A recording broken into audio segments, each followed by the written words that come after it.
All right, I'm here, video number 2 with Paul Vann from Validia.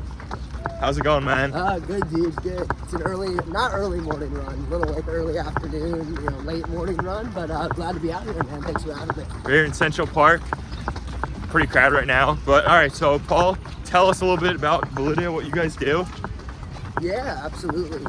So as you mentioned, I'm the CEO and founder over at Validia, and we focus on AI security. So right now we're looking at helping developers make their code safer, more secure, helping people who deploy models and agents make sure they're operating safely and securely. We also have touched the deepfake and identity authentication space as well in the past, but have since pivoted more to this broader AI security side.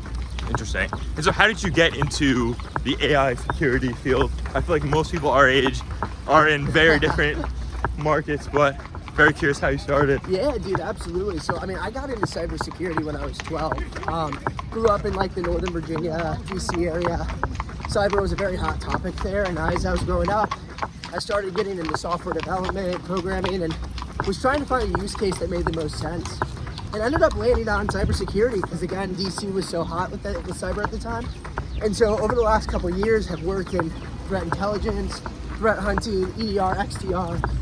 And then as I was coming out of college, got into AI security and kind of just took it from there. It's really cool. And so speaking about AI security, one of the things that I've seen, at least right now, is a bunch of people are starting to vibe code, myself included. And I think a lot of us kind of just don't even think about security at all and kind of just YOLO it and kind of want to see what happens. Yeah, dude. What are your thoughts on that? Do you think there's risks in doing stuff like that? Dude, absolutely. Because the problem is there's so many things that go into making a secure product, right? Like you've got to make sure all of your API calls are secure, your customers' data is secure. You have to make sure your infrastructure is secure. And with these tools, they make it super easy to develop. They make it super easy to build, deploy, etc. But they don't really teach you how to secure those things. And so we think that securing your code is incredibly important, and we need to put the right controls and at least the right behaviors in these tools to make it easier.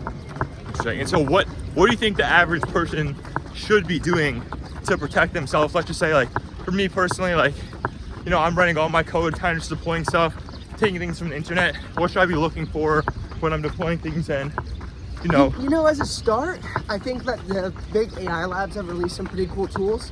So you've got like Codex, which will do code reviews and look at security bugs or issues. You've got Claude Code Security as well. I don't think those quite fit the bill for a perfect solution, but they're a great spot to start if you're working with those tools. And then also, it's always good to prompt like the AI tools that you're working with and ask them about security issues that may be present, because it might help open your eyes to some of those things that exist. And so how much do you trust companies like Anthropic and OpenAI to actually secure our data? Is there anything that we shouldn't be messaging them or giving them information to? Because like for me, my OpenClaw has access to essentially everything. Yeah, I think when it comes to using AI tools, you have to be very particular about what you do share, mainly because you're sending it out to a third-party service at the end of the day. If that third-party service gets breached, so does your data. And if they want to train on that, maybe they do. But they have that data at their disposal. So it's really important to kind of granularly choose what you do share and what you don't. Yeah. And so who do you think would be the best or most safe person or company to trust right now? If you have one. That's tricky. Anthropic definitely pushes the most around safety and security of their AI models, no doubt. But I think when it comes down to it, all of them are not nefarious in their actions. So I wouldn't say there's particularly one, but I'd say review the policies that you get when you log in and sign up for these tools and try and take it from there. Interesting. Okay, and so on the personal side, something I've been concerned about is a lot of these sus companies kind of coming out and either figuring out ways to take advantage of the data they have, whether it be access to our images, our voice, or things like that. Do you think in the future that's going to be a big risk for people to get, I don't know what the word would be, but maybe blackmailed with their voice or their image? Absolutely. Our focus at Validia early on was on live video and live audio deepfakes. We've already seen it happen at the enterprise level with CFOs being deepfaked and causing $25 million attacks. So absolutely, not only think it's the future, but think we actually are already hitting a point where that's possible in here. And so how do we protect that? What should the average person be doing to protect their name, image? likeness, stuff like that. I think the most important piece is that we don't, it's important to know we don't have the detection today for this. Like, honestly, on cell phone calls and Zoom calls, this stuff can happen today. It's important to be aware of these threats and understand that they exist, because a lot of people don't and aren't able to pick up on it when they are talking to a deepfake or hearing an AI generated voice. Some of my notes about your profile, very community oriented, if I had to say. I saw you're a founding member of the collective. You're helping to host a hackathon tomorrow. You know, what's the thought process behind doing stuff like that, and how's it been going? Well, dude, honestly, cybersecurity is not anything that's solved by an individual. It's solved by a broader community. There are so many problems in the cybersecurity industry and so many different issues to tackle. So I try and bring together as much as I can of the cybersecurity community here to help solve some of those problems, because I just don't think one person or one company can do it on their own. Yeah. So you're 24, right? 23. 23.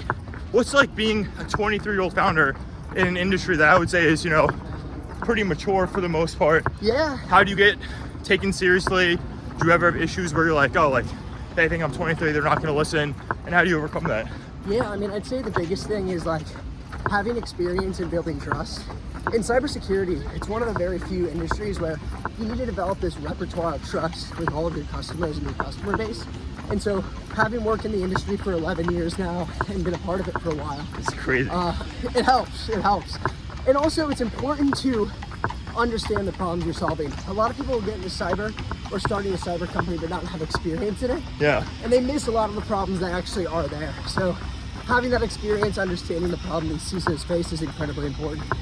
What brought you to New York City? Why do you continue to stay in New York City? Yeah, so I actually came to New York City. My girlfriend and I were trying to figure out where we wanted to move. I was living in San Diego. She really wanted to go to New York City, so I'm here now. But also, I really wanted to be in a big city where I could start to build a community. Coming from San Diego, it was really hard to make it out to events or find a big cyber community.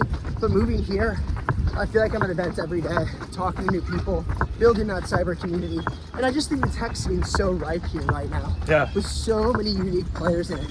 So I love New York City, love Central Park. Don't love running, but I love New York City. And so I saw you won the OpenAI, was it their first hackathon? Yeah, their first Big Asians hackathon last year for Tech Week. How big of a deal was that for you? What was that like? You know, I saw it, I was extremely impressed. Can you talk through what you built and what it was feeling like winning that competition? Well, it's funny, like, I went to go do it, to go meet people, meet potential engineers to hire. And then I started like actually building something and was like, this is pretty cool. And so it was just an awesome experience. It was really cool to see some of the folks from OpenAI really appreciate something I was building on their platform. And it was also a cybersecurity use case, so it was cool to see the impact that that had on some of the other attendees and the knowledge that that came with, if that makes sense. And you have how many credits left from ChatGPT right now? Dude, I've got 24,000 and I just deployed an open source project actually where I'm burning through them all. What is that project looking like? What's the goal? So the goal is, there's been a big string of supply chain vulnerability attacks recently where packages that are used in code all around the world are getting basically tainted with malicious code. We detect those within about a minute of those changes occurring. Wow. And so my goal is to run through all 25,000 credits and hopefully catch them along the way. And when does that end? June? It's got some time left. We got a lot of credits, man, so it'll keep going. All right.